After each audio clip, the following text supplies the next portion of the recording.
Sun international, Visakhapatnam, Hyderabad 8575795757. చరిత్ర కని విని ఎరుగని ఓటమిని చవి చూసిన వైసీపీ ఇప్పుడు ముఖం కాపాడుకోవటానికి నానా తంటాలు పడుతోంది.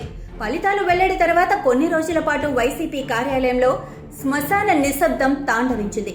ఆ పార్టీ నాయకుల నోటి వెంట ఒక్క మాట కూడా రాలేదు. తర్వాత ఎలాగో తమాయించుకొని ఒక్కొక్కరుగా బయటకు వచ్చి ఎవరికి వారు పార్టీ ఓటమికి కుంటి సాకులు చెబుతూ వచ్చారు. ఇప్పుడు ఆ పని జగన్ కూడా మొదలెట్టేశారు. ప్రజలకు దేశంలో ఎక్కడా లేని విధంగా మేలు చేసినా వారు మనల్ని తిరస్కరించారని పార్టీ రాజ్యసభ, లోక్సభ సభ్యులతో సమావేశంలో చెప్పారు. అదే సమయంలో తమకు పార్లమెంటులో బలముందని, సొంతంగా ప్రభుత్వాన్ని నడిపే బలం లేని బీజేపీకి పార్లమెంటులో మన అండ కావాలని పార్టీ సభ్యులకు ధైర్యం నూరిపోయటానికి ప్రయత్నించారు. ప్రజలు తప్పు తెలుసుకొని త్వరలో మనకు మద్దతుగా నిలుస్తారన్న ధీమా కూడా వ్యక్తం చేశారు. ఏపీలో ప్రస్తుతం Telugu Desam, Janasena, BJP honeymoon enjoy చేస్తున్నారన్న జగన్ పార్టీ సభ్యులు ధైర్యంగా ఉండాలని, మంచి రోజులు ముందున్నాయని చెప్పుకొచ్చారు.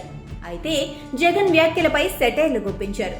జగన్ కు, ఆయన పార్టీ సభ్యులకు దిమ్మ తిరిగేలా జగన్ ఇటీవల భేటీలను జనం లేని సంతాప సభలుగా అభివర్ణించారు. ఇటీవల ఎన్నికలలో జగన్ పార్టీని 11 స్థానాలకే పరిమితం చేసి ప్రతిపక్ష హోదాకు కూడా అర్హత లేని పార్టీగా తేల్చేసిన వైసీపీ నేతలకు ఇంకా జ్ఞానోదయం కలగలేదని ఎద్దేవా చేశారు. మొత్తం మీద జగన్ ఇటీవల కాలంలో పార్టీ నేతలతో నిర్వహిస్తున్న సమావేశాలను సంతాప సభలుగా నెటిజన్లు అభివర్ణిస్తున్నారు.